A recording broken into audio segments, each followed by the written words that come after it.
Meron akong kaibigang Pilipino na nakilala ko sa China noon. Nagtatrabaho dito sa Vietnam. Dati rin siyang GM sa isang 4-star hotel dito sa Vietnam.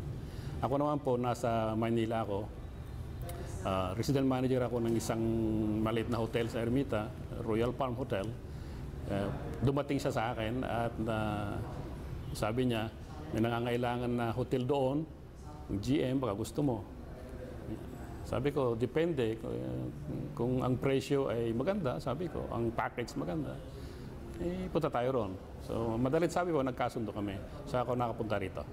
Yung ugali nila, na hindi ko inaasahan ganon, nung una, medyo aloof sila eh. Pero,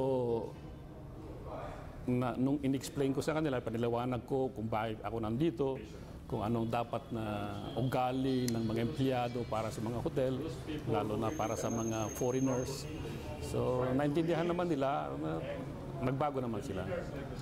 Madali silang tumanggap ng ikauunlad nila. Masaya ako dahil unang-una isa ako sa mga naimbitang makakasama nila sa luncheon ng presidente. So, at least may pagkakataon akong makapanayam o makadaupang palad man lang si Presidente. Proud naman kaming mga Pilipino dito na darating ating Pangulo. Ang expectation po ng karamihan dito, hindi lamang po mga kapwa Pilipino natin, kundi mga Vietnamese na rin, na ang relasyon ng bansang Pilipinas at saka Vietnam ay gaganda, lalong lalakas ang kooperasyon ng bawat bansa. Hindi lamang po sa ekonomiya, kundi sa teknolohiya, magtutulungan sa military.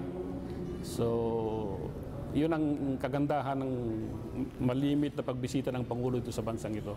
Ang totoo niyan, ang mga Vietnamese dito, maganda ang damdamin nila sa mga Pilipino at saka mataas ang kanilang pagkakilala sa atin.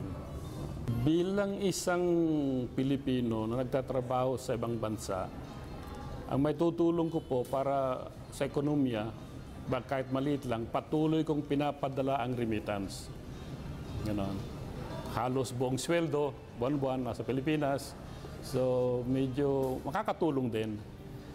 At saka ang isang may tutulong ko, yung magiging kaming mga Pilipino na nandito, nananatili yung aming character o attitude as a good citizen sa bansa para hindi masira ang pangalan o imahe ng Pilipinas.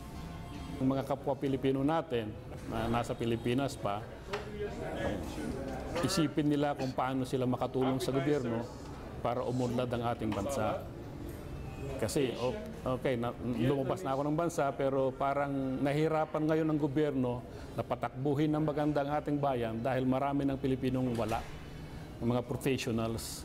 So, siguro ang isang may tutulong naman ng gobyerno, tulungan ang mga professionals na manatili sa bansa. Kaya dapat magkaroon ng business development sa Pilipinas, employment upliftment, mga ganun, para ang mga Pilipino hindi nalalabas ng bansa.